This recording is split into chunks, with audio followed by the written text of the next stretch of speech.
today I'll be having a tutorial on how to make this slime. So it's really easy. You just need a moon sand or crazy sand or magic sand or any play sand that you might have.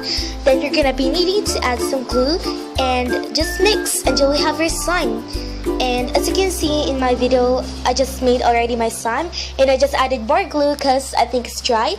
If it's dry, just add more glue, and if it's really sticky, then add more moon sand. It's really easy, and that's how to make slime.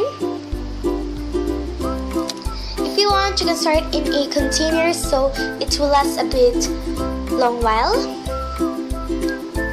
And now we're gonna need it with your hands.